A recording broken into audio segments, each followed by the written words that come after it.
Hello everyone. जैसा कि आप जानते हैं कि पाकिस्तान के अंदर एक नया कानून, नया आइन जो है उसके अंदर तब्दीली कर दी गई है। इस कानून के तहत पाकिस्तान के अंदर सुप्रीम कोर्ट ऑफ पाकिस्तान के चीफ जस्टिस की तैनाती का जो मामला था उसके ऊपर तमाम पार्टीज़ ने मुत्तफिक होकर एक नया आर्टिकल, एक नया आइन पास किया है, जिसके ऊपर हम आज इस वीडियो के अंदर बात करेंगे। अगर आपने मेरा चैनल सब्सक्राइब नहीं किया तो आप इस चैनल को लाजमी सब्सक्राइब करें। जैसा कि मैं आपको हर दफ़ा कहता हूँ कि नया कानून, नई तब्दीली, नया आइन, नया कोई नोटिफिकेशन हुकूमत पाकिस्तान की तरफ से, सुप्रीम कोर्ट ऑफ पाकिस्तान की तरफ से, पार्लियामेंट की तरफ से, पीएम की तरफ से, या प्रेसिडेंट की तरफ से, या हुकूमत पंजाब की तरफ से, या हमारी जो रिस्पेक्टिव हाई कोर्ट्स होती हैं उनकी तरफ से कोई नई तब्दीली आती है या कोई नई जॉब्स आती हैं हुकूमत पाकिस्तान या गवर्नमेंट ऑफ पंजाब की तरफ से, तो हमारी यूथ के लिए, हमारे स्टूडेंट्स के लिए, हमारी यंग जनरेशन के लिए, या कानून के अंदर वो लोग जो बिल्कुल इस कानून की हैसियत को या उसकी वैल्यूज़ को या उसके अख्तियारात को नहीं जानते, तो उनके लिए ये मैं वीडियोज़ बनाता हूँ। तो वंस अगेन आपसे रिक्वेस्ट है कि अगर आपने मेरा चैनल सब्सक्राइब नहीं किया तो आप मेरा चैनल सब्सक्राइब करिए। आप मुझे फॉलो कर सकते हैं यूट्यूब के ऊपर, व्हाट्सएप के ऊपर, टिकटॉक के ऊपर, फेसबुक के ऊपर, इंस्टाग्राम के ऊपर। आपने सिंपल लिखना है ह्यूमन लॉ चैम्बर, तो मेरा तमाम कंटेंट जो है आपकी दहलीज पर आ जाएगा। तो चलते हैं, टाइम वेस्ट किए बिना आज की बात करते हैं। और आज का जो टॉपिक था हमारा कि 20 अक्टूबर 2024 को एक नया आइन तब्दील किया है कॉन्स्टिट्यूशन ऑफ पाकिस्तान 1973 के अंदर।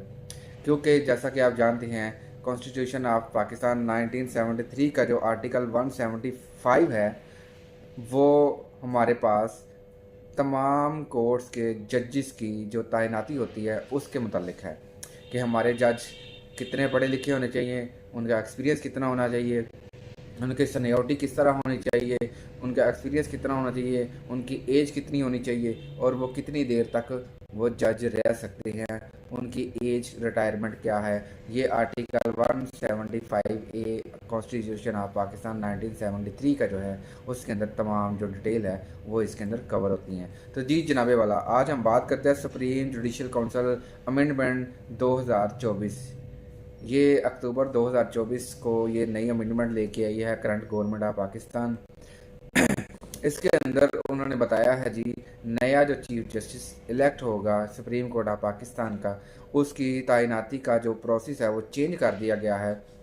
पहले ये होता था कि एक ख़ास मुद्दत जब पूरी होती थी तो उसके बाद हम क्या करते थे कि उसको एक्सटेंशन दे देते थे मुल्की मफाद को सामने रखते हुए। तो लेकिन अब उन्होंने क्या किया है, अब इसके अंदर उन्होंने थोड़ी सी तब्दीली कर दी है। पहले ये होता था कि जो सीनियर तरीन जज होता था सुप्रीम कोर्ट का उसको चीफ जस्टिस इलेक्ट कर दिया जाता था, लेकिन अब इसके अंदर जो है वो एक तब्दीली कर दी गई है। वो एक तरफ अगर देखें तो वो बहुत अच्छा भी हो चुका है, ताकि जो करंट गवर्नमेंट्स होती हैं जो एक्सटेंशन देती हैं वो अपना फ़ायदा ना ले सके। तो जी जनाबे वाला, हम मज़ीद बात करते हैं कि चीफ जस्टिस ऑफ पाकिस्तान को इलेक्ट करने का जो नया तरीक़ाकार चेंज किया है, जिसके अंदर अमेंडमेंट लेके आए हैं, वो क्या है जी। वो कहते हैं इसका नाम जो है सुप्रीम जुडिशल काउंसिल अमेंडमेंट 2024 इसका नाम है। इसके अंदर टोटल 8 मेंबर्स होंगे और वो जो टोटल 8 मेंबर्स होंगे उसमें 4 जो मेंबर्स हैं वो पार्लियामेंट के होंगे और 4 जो हैं वो सेनेट के होंगे। जिसमें से एक सेनेट, जो 4 पार्लियामेंट के मेंबर होंगे उसमें से एक सेनेट का मेंबर होगा और एक नेशनल असम्बली का मेंबर होगा। उसमें से एक सेनेट मेंबर और एक नेशनल असम्बली का जो मेंबर है उसकी जो यानी कि उसको इलेक्ट करने का, जो उसको नॉमिनेट करने का जो अमल है, जो प्रोसेस है, जो अथॉरिटी है, वो प्राइम मिनिस्टर ऑफ पाकिस्तान के पास होगी। और एक जो है सेनेट का मेंबर और एक जो है नेशनल असम्बली का मेंबर, उसकी नॉमिनेशन के लिए जो अथॉरिटी है वो अपोजिशन जो लीडर होगा करंट गवर्नमेंट का उसके पास होगी। ठीक है, फिर देखते हैं जी चीफ जस्टिस ऑफ पाकिस्तान को अपॉइंटमेंट करने का जो तरीकाकार है उसके अंदर उन्होंने बताया जी, appointment by parliament committee which based on 12 members, कि जो हमारे चीफ जस्टिस ऑफ पाकिस्तान को इलेक्ट करेगी उसके लिए 12 मेंबर जो हैं वो शामिल होंगे, जिसमें से 8 जो हैं वो नेशनल असम्बली के मेंबर्स होंगे और 4 मेंबर जो हैं वो सेनेट के मेंबर होंगे। इसी तरह वो कहता है कि हमारे पास सुप्रीम जुडिशल कमीशन जो है वो 3 जजेस का नाम जो है वो इन मेंबर्स कमेटी के पास भेजेगी। जो सुप्रीम कोर्ट के सीनियर तरीन 3 जजेस होंगे उनके नाम भेजेगी, वो एक लिस्ट बनेगी। उस फाइल में 3 जजेस में से जो एक जज है वो ये तश्कील देने वाली जो कमेटी है उस एक जज का नाम जो है वो मुतलका प्राइम मिनिस्टर को फॉरवर्ड करेगा। इसी तरह वो कहते हैं कि हमारे पास जो है 12 member committee then elect one chief justice of Pakistan and then prime minister request to president to pass the request. Prime minister जो है वो प्रेसिडेंट को रिक्वेस्ट करेगा कि ये इस तीनों में से एक मेंबर जो है वो हमने इलेक्ट किया है, तो लिहाजा इसको chief justice of Pakistan nominate करने के लिए इस सिफारिश के ऊपर अपने दस्तखत जो हैं वो मुलाहजा फरमाएँ। तो इसके आगे उसने मज़ीद बताया है कि आर्टिकल 191 के तहत जो है वो जो कि 1973 कॉन्स्टिट्यूशन ऑफ पाकिस्तान है, उसका आर्टिकल 191 के तहत एक कमेटी तश्कील दी गई है। ये एक नया आर्टिकल ऐड कर दिया गया है। जी जनाब, अगर आप कानून के स्टूडेंट हैं तो आपके लिए ये एक नई अमेंडमेंट है। 2024 20 अक्टूबर को ये नया जो आर्टिकल लॉन्च हुआ है पाकिस्तान के अंदर, तो चीफ जस्टिस ऑफ पाकिस्तान की तैनाती के हवाले से, तो ये एक नया आइन जो है वो ऐड कर दिया गया है, जिसकी शिक रखी गई है, या आर्टिकल उसे कह सकते हैं। 191 जो है वो एक नया आइन जो है वो एक नया आर्टिकल जो है वो कॉन्स्टिट्यूशन ऑफ पाकिस्तान 1973 का ऐड कर दिया गया है।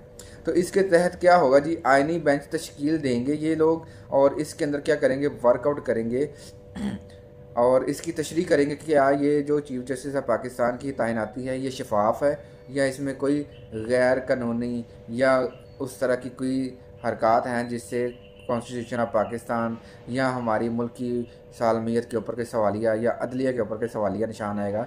तो ये जो तश्कील देने वाली कमेटी है 191 आर्टिकल के तहत, वो इसके ऊपर वर्किंग करेगी। इसके अंदर और जो सबसे बड़ी तब्दीली की गई है वो है जी, सुप्रीम कोर्ट के पास पहले सो मोटो का एक अख्तियार होता था, वो अब तब्दील कर दिया गया है। सो मोटो क्या होता है कि सुप्रीम कोर्ट जो होती है अपने अख्तियारात अप्लाई करती है मुख्तलिफ डिपार्टमेंट्स के ऊपर, या मुख्तलिफ डिपार्टमेंट्स को डायरेक्शन जो है वो देती है कि आप ये वर्क कैसे करें, ये वर्क कैसे करें, ये वर्क कैसे करें। लेकिन अब इस आर्टिकल के अंदर जो तब्दीली की गई है वो यही है कि अब हम इस कानून के तहत, इस आइन के तहत सुप्रीम कोर्ट ऑफ पाकिस्तान जो है वो सो मोटो जो है वो एक्शन नहीं ले सकती और किसी भी पाकिस्तान के डिपार्टमेंट को डायरेक्शंस नहीं दे सकती। उसका काम सिर्फ यही है कि वो कवानीन के मुताबिक अमल करे, जो भी उसके पास केसेस आएंगे हुकूमत के हवाले से। इसके अंदर जो मज़ीद बताया गया है वो कहता है चीफ जस्टिस की जो अपॉइंटमेंट थी वो पहले 3 साल होती थी या उसकी एज के अकॉर्डिंग होती थी।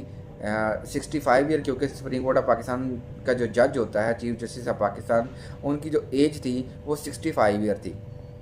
अब उन्होंने एक और तब्दीली लेके ये आए हैं कि चाहे वो उस जज की एज 61 ईयर है, लेकिन उसकी अपॉइंटमेंट जो है वो 3 ईयर तक होगी, चाहे वो 3 ईयर्स कंप्लीट होने से पहले उसकी एज पूरी हो जाए या वो अपॉइंटमेंट के बाद हो जाए, लेकिन वो 3 साल तक maximum chief justice of Pakistan रह सकता है। इसके बाद उसको एक्सटेंशन नहीं मिलेगी, चाहे वो एज उसकी कम है या एज उसकी ज़्यादा है। तो ये एक बहुत अच्छा स्टेप भी है।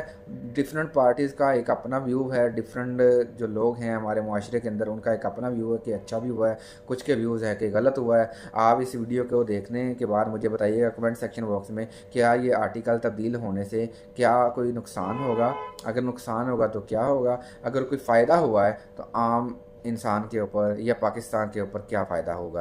तो काइंडली आप कमेंट सेक्शन में लाजमी बताइएगा कि अगर ये आर्टिकल चेंज हुआ है 20 अक्टूबर 2024 को चीफ जस्टिस ऑफ पाकिस्तान की तैनाती के ऊपर, तो ये जो चेंजिंग आई है, ये जो आर्टिकल चेंज हुआ है, डिफरेंट पार्टीज़ ने, पोलिटिकल पार्टीज़ ने मिलकर इसको चेंज किया है, तो क्या ये चेंज करना ज़रूरी था? अगर ज़रूरी था तो इसके पीछे मफाद क्या है, ये आप कमेंट सेक्शन में लाजमी बताइएगा। आगे कमेंट सेक्शन के अंदर जो भी कमेंट्स होते हैं उनके ऊपर मैं वीडियोस बनाता रहता हूं।